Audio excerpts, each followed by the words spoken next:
guys, so I am April Grace. I'm the author of Still Princess and The Girl Behind the Glass. Still Princess is a slightly futuristic YA fantasy with robots, sirens, mermaids. So it kind of goes off in two adventures, two different characters. The title is called A World of Magic, A World of Steel for my series. So that kind of gives you an idea of what that book is. It kind of goes off into one magical side and then a futuristic side. And then my second book that came out this year is a dark retelling of Snow White. If Snow White had a stepsister and a coven of witches helping them to defeat the evil queen. It's got a winter setting, so it's as the main focus, but the world building focuses on all the seasonal kingdoms. So you've got obviously winter, summer, autumn, spring, and all of those kingdoms have their own different rules, different politics and things like that. So there will be more fairy tale retellings set in the same world coming soon. So these are my books. Please, if you're interested and you love a bit of fantasy and you're looking for something for someone for Christmas, please do go and check them out. I would really appreciate it. And of course, if you do read them, obviously leave a review, because it really helps us small indie authors out, because it can be really hard to get reviews these days. But my main focus for today's video is to go into my favourite fantasy books of this year. I haven't counted them. I haven't included all of the books I've read this year, because I have recently started getting into audiobooks. However, I have all of the paperback ones that I've read and then put to one side this year, so I will go through and talk about all of them, and hopefully you might have some nice new recommendations for Christmas. And yeah, let's get into it.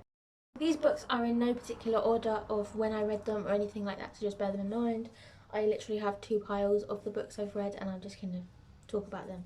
So the first one is Cursed Crowns. Now this one is a book I think I've read and reviewed quite recently on here.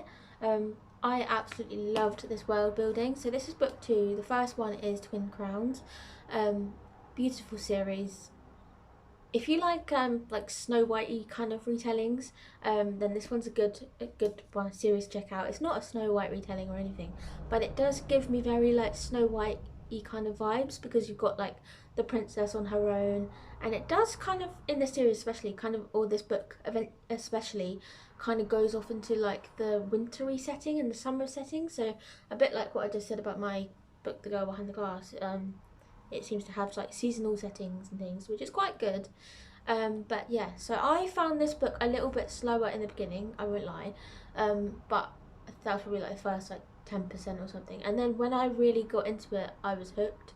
It's got lots of magical things. It's got two twin sisters that kind of became closer, obviously, at the end of book 1, and then this book like explores more of their path through the same world, but going off into different areas of the world. So you get to see a bit more of the world building from what we saw in book 1, which was really cool. But just as much magic. There's a dark curse, there's necromancy in this book, which I thought was weird but amazing, like, at the same time. So yeah, if you love Twin Crowns, check this one out. It says, 2 queens, 1 curse. Twin queens Rose and Wren sit together on the throne of Iana. But as Rose plans a royal tour of the kingdom, rebellious Wren sneaks off to the icy realm of Gevra, where King Alaric offers Wren a deadly magical bargain in exchange for their grandmother's freedom. Yeah, so Wren goes off to rescue the grandmother, so she's gone off in one direction, and then Rose goes off to another kingdom where her love interest from book 1, Shen, discovers who he is, so he finds like his family. So it says, Rose finds herself drawn to the long-lost sun-kissed kingdom, but as an ancient curse rises from the darkness, Rose and Wren must come together and unite the crown. The future of Iana depends on it. Break the ice to free the curse, kill one twin to save another. So there's a curse where their like ancient ancestor had 2 twins, just the same thing, had set this curse.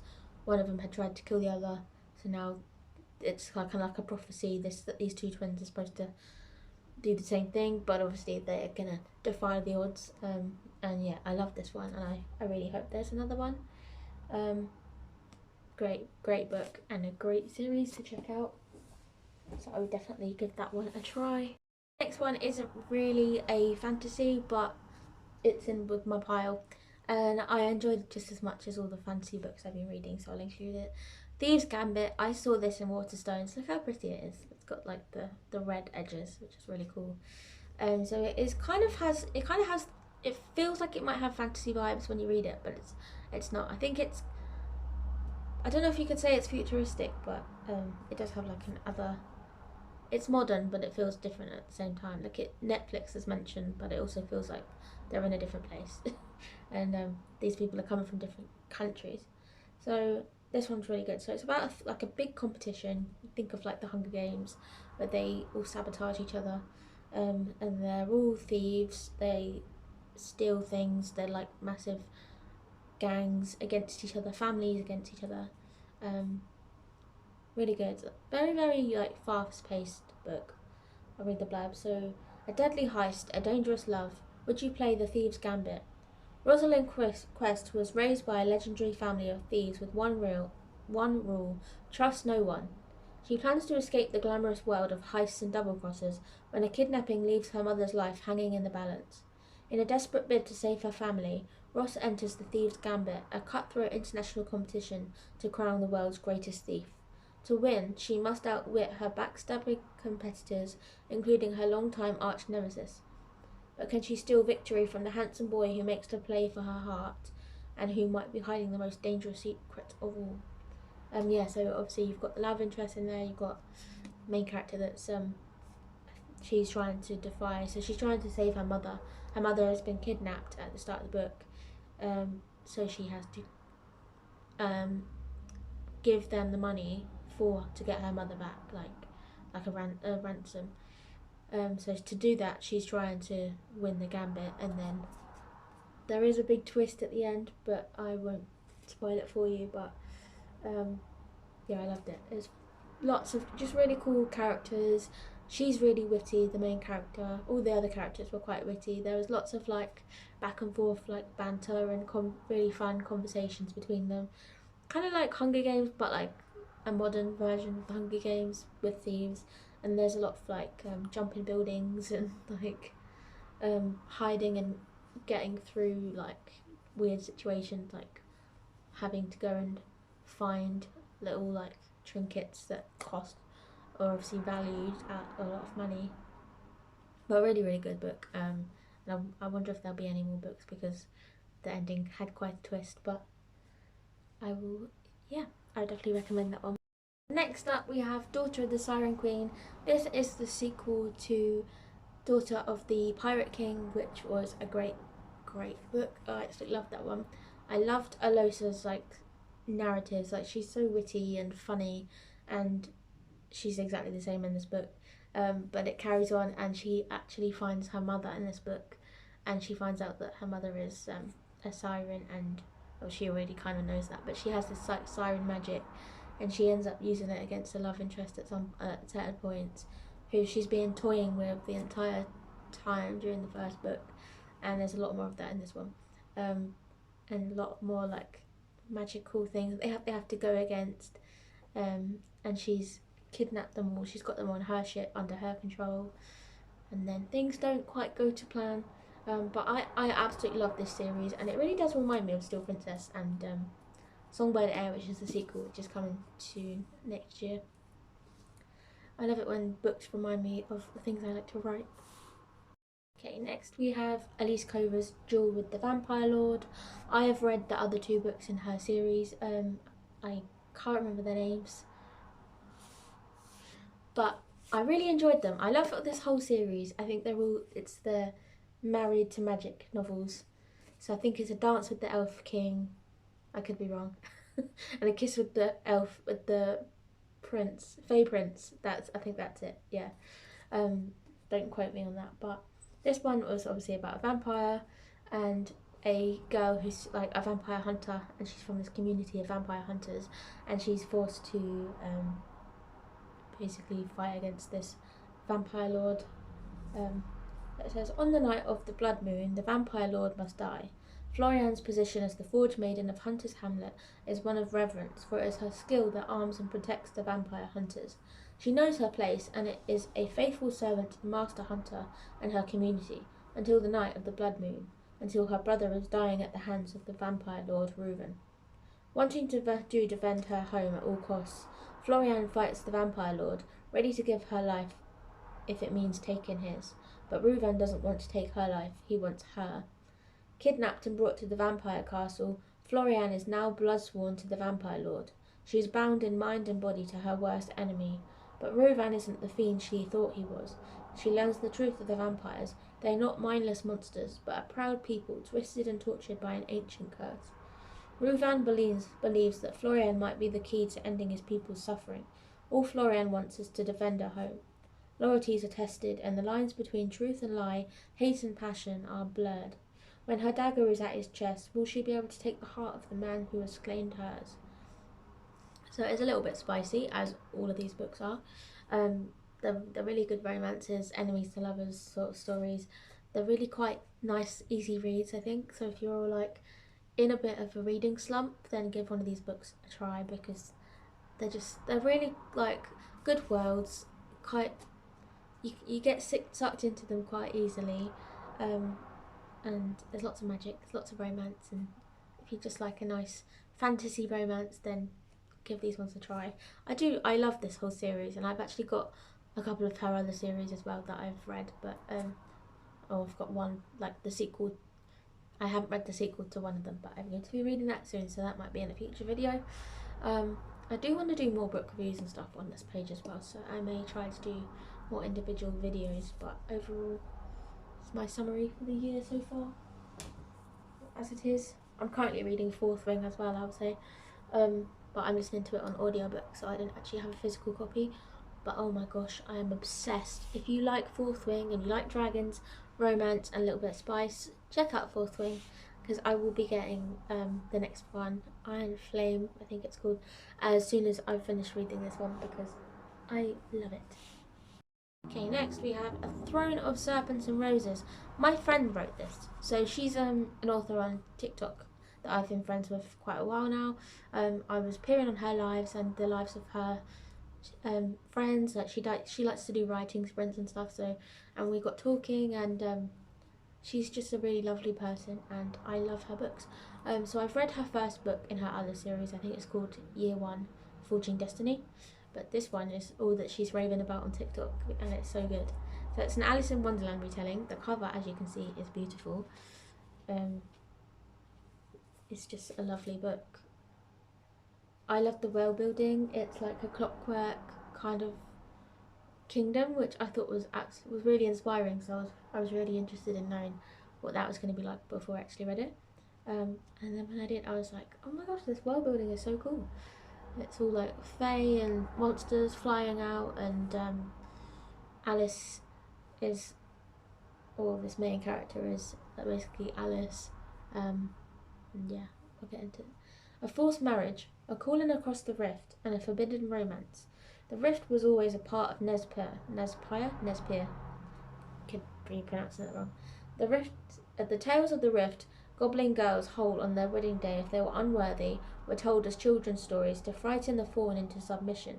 At least, that's what Ace had believed. It was on her wedding day that these stories were proven to be true, as the rift opened and creatures came through. When her younger sister is taken by the creatures, Ace puts her fear at the back of her mind and crosses the rift to save her family. The rabbit hole of insanity that she falls down after crossing it was not something she was prepared for. Ace is forced to come face to face with the possibility that saving her sister might be more complicated than she realizes. Will she be able to find who she truly is in this wonderland, or will the madness consume her like it has everyone else? So this book has a little bit of spice in it as well. I think this is a new thing for my friend, for Lorna. She actually also has something pretty cool in this. So this story contains contents that might be troubling to some readers, including, but not limited to, death, sex, language, kidnapping, and suggested sexual assault. Please be mindful of these and other possible triggers. For my non-spice readers, Read chapters 12, 14, 19 and 24 with caution. So there's another mutual friend on TikTok that doesn't like spice, and so I think that was quite a nice little thing to put in there, because obviously not everyone wants to read that, so it's kind of good to know that in a fantasy book, if you do want to read it, obviously it's great that it's there, but then people can also think, oh, you know, I know what I'm going to get into before I read that. So that was really cool. But yeah, really, really great series. Like I said, I love the world building. I love the main character. The romance was really good. Oh, actually, I should have mentioned as well, there is artwork in here. So, let's see, we have the map. She's another indie author who likes to put artwork in her books, just like I do. I'm trying to. So this is like the first chapter. That's the main character on her wedding day. I think she's forced into marrying somebody, and then it doesn't happen. She ends up going down the rift, basically falling down the rabbit hole like in Alice in Wonderland. There is more artwork in here, but I'm not sure if I'm going to be able to find it. But yeah, overall a beautiful book and a beautiful series, definitely worth checking out, so give that one a try. Next we have Brigid Kemmerer's Forging Silver into Stars. This is kind of like a book that comes after the A Curse So Dark and Lonely series.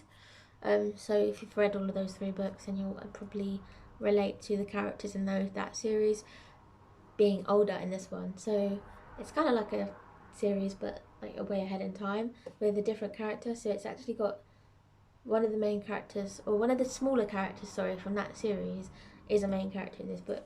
And he has a love interest, and it is male romance, which is really cool. So I haven't really read many of those. So I'll read the blurb. So, an ancient magic. Magic has been banished in the kingdom of Sile Shallow for as long as Jax can remember. Now times are changing and magic has returned, in the form of a mage-smith king on a throne.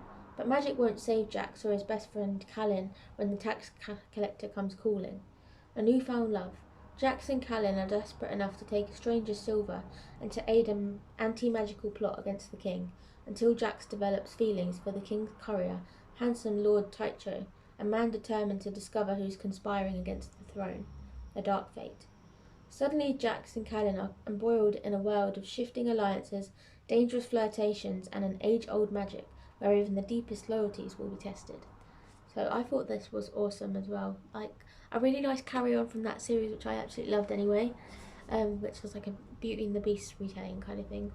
So you have all the characters from the previous book as older characters, like sort of mentoring these ones. So these ones are characters that are younger and are now having their own stories as well, now they're a little bit older, which I really liked. And that's romance for Taicho, who was only like, I think he was about 15 or maybe younger than that actually in the first series. He was a lot younger than the main characters, I think, actually. And yeah, he has his own like story, and he's and there's another character called Callan as well, and they all sort of meet with blacksmiths, which is quite forging silver into stars, like forging as in forging, making swords and things like that. The world building is really good. It's like this really cute, wholesome little romance, so definitely give it a try, with obviously lots of nice fantasy magic and stuff as well, set in the same world as the one that we loved from before. Okay, next up we have Belladonna by Adlyn Grace. I recently bought Foxglove at Yelp this year, so I have the sequel to come for this. Love the cover. I have seen a more pretty cover as well, though, I think. I don't know if that's the US version. But yeah, so this one is a really cool fantasy, kind of set in a different world. Kind of like I think it was Bridgerton vibes, if I remember correctly. But a fantasy Bridgerton. So, your name is no curse, little bird. I just like the taste of it. Orphaned as a child, Signa Farrow has been raised by a string of guardians, each more interested in her wealth than her well-being, and each has met an untimely end. Her only remaining relatives are the elusive Hawthorns, an eccentric family living at Thorn Grove, an estate both glittering and gloomy. When a restless spirit appears, claiming she was poisoned, Signa realizes the Hawthorns could be in grave danger and enlists the help of a surly stable boy to hunt down the killer. but Cigna's best chance of uncovering the murderer is an alliance with Death himself. And as the mystery unfurls, Cigna realizes their growing connection may be more irresistible than she dared imagine. So this one is really cool. So it's like this character that's kind of on her own, in her own estate, and has to be passed around. She was like cursed as a baby, I believe, and kind of gets thrown into this, but she ends up having this romance with Death. And yeah, I'm really excited to read Foxglove and see where the rest of this series goes. But again, another one that's awesome if you like Bridgerton and the whole court romance kind of stuff. So yeah, definitely get that one. Next we have Rebecca Thorne's Can't Spell Treason Without T. Now this is a recommendation that I saw on TikTok and kept seeing on TikTok from my friends Crab and Bell, or Crab and Bell Books, which is also my friend that has written the Alice in Wonderland book, Thrones of Serpents and Roses, another mutual friend. So she was posting about this book constantly, saying it's her favourite author, favourite series and things. So I kept really wanting to read this, and it's a cozy fantasy. So it is these two characters, female romance, opening up a bookshop after having a world of like fantasy, fighting dragons and all that sort of stuff. My first ever fantasy book, cozy fantasy book, and I loved it. Yeah. All Raina and Cayanth want to do is open a bookshop that serves tea. Worn wooden floors, plants on every table, firelight drifting between the rafters, all complemented by love and good company. Thing is, Raina works as one of the Queen's private guards, and Cayanth is the most powerful mage in existence. Leaving their lives isn't so easy. But after an assassin takes Raina hostage, she decides she's thoroughly done risking her life for a self-centered queen. Meanwhile, Cayanth has been waiting for a chance to flee responsibility, all the better that her girlfriend is on board. Together they settle in Tawny, a town nestled in the icy tundra near Dragon Country, and open the shop of their dreams.